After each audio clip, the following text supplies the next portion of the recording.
Cadet Captain Chari Zikelo, ROTC Second Class, University of Mindanao Tagum College.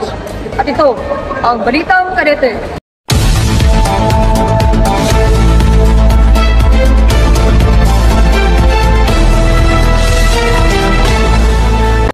Narito po tayo ngayon sa Pedro B. Sanese Gymnasium, kung saan kasalukuyang ginaganap ang Individual Weapon Training Lecture. At ngayon, ating mga kasama ang isa sa ating instructor ng Individual Weapons Training. Sir, welcome po sa Balitang Kadete. Maaari po ba kayong mapakilala sa ating mga manonood? Una sa lahat, magandang umaga sa ating mga tagapanood. Ako nga pala si Technical Sergeant Chudy B. Layo, Infantry Philippine Army, na kasalukuyang na-assign sa 11 Osikan Community Defense Center, 11 RCDG, Reserve Command Philippine Army as Chief Clerk. Meron po kaming inhandang katanungan para sa inyo, sir. Ano po ba yung kahalagaan ng Individual Weapons Training sa mga basic ROTC cadets, sir? So far, yung weapon individual training, yes, sir, is napaka-relevant ito sa basic ROTC cadets, no? Yes, sir. Kasi itong basic ROTC cadets natin, pagkatapos nila ng MS1 at saka MS2, magkaroon na sila ng serial number. Yes, sir. So ngayon, lalabas na sila doon sa Republic Act 9163 sa NSTP Law. Yes, sir. Kukunin na naman sila ni Republic Act 7077. Ito yung Armed Forces of the Philippines Reservist Act of 1991. Yes, sir. So magiging reserve force na sila sa ating bansa. Yes, sir. So kaya kailangan talaga dito is matuto sila kung paano humawak ng baril, paano maging safety, no? At lalong-lalo na kailangan malaman nila kung paano mag-assemble at saka disassemble ng rifle. Kasi yung basic weapon ng military is itong M16A1, Yes, sir. no? At hindi lang doon sa pagbaklas. Kailangan marunong din sila kung halimbawa mag-stoppage yung baril, malaman kagad nila kung ano yung immediate action na gagawin. At kung paano din tumama doon sa target. Kasi kung marunong lang silang humawak, marunong lang silang maglinis, marunong lang silang mag-assemble, disassemble, hindi naman marunong tumama,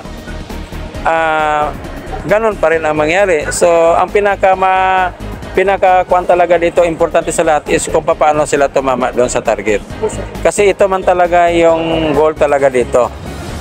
Actually, yung mga assemble, ganun din, kasali din yon. So, sa akin, yun lang talaga yung makikita ko na kahalagahan na kailangan talagang i-instill sa kanila, no? I-impart sa kanila. Kung maibigay ko yung otak ko regarding dito sa mga baril, mga experience ko sa field, ibibigay ko. Kaya hindi na ako naghanap ng ibang instructor pa. Kasi ulitin ko, as a chief clerk dito sa University of Mindanao Tagum College ROTC Unit, gusto ko na ako talaga ang magturo. Kasi hindi lang doon sa POI, kung hindi yung pati yung sa mga experience ko na may share ko sa kanila, may impart at saka may instill. Yan lang sa akin at magandang umaga sa inyong lahat. Maraming salamat po, sir, sa inyong oras na ilaan upang paunlakan po ang aming mga panayam.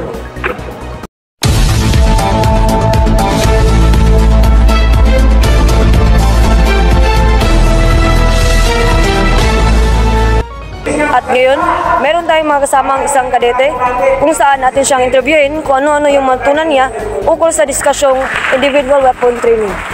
Magandang araw sa iyo, Cadet Muga. Maaari ka bang mapakilala sa ating mga manonood? Magandang araw sa inyong lahat. Ako si Cadet Muga, ROTC 4th Class ng University of Mindanao Tagum College. Maraming salamat, Muga. Meron kaming inhandang isang katanungan. Ano ba yung natutunan mo ukol sa diskusyong individual weapon training bilang isang kadete? Maraming salamat po sa inyong katatungan.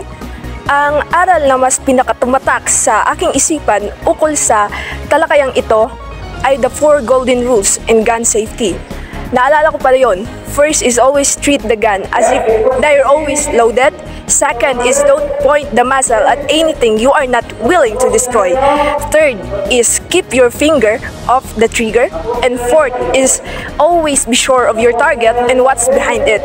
I think yung mga kadete ay yung mga taong gumagamit ng armas ay mas unang dapat malaman ang bagay na ito. Dahil yung kaalaman sa paggamit ng armas will be guided with these principles. Dahil yung buhay ng isang tao, kapag nakuha na, ay hindi na maibabalik. Kahit pagsisihan mo pa yan ng ilang beses. Because accidents can happen anytime. And with these 4 golden rules, maiiwasan natin yung pinaka nakakatakot na pangyayari. And always remember that guns can be your friend, but also can be your greatest enemy. Yun lang po. Maraming salamat sa iyong pagpapaunlak sa aming mga panayam. At muli, ako po si Kadete Kapitan Shari Kilo at ito ang Balitang Kadete.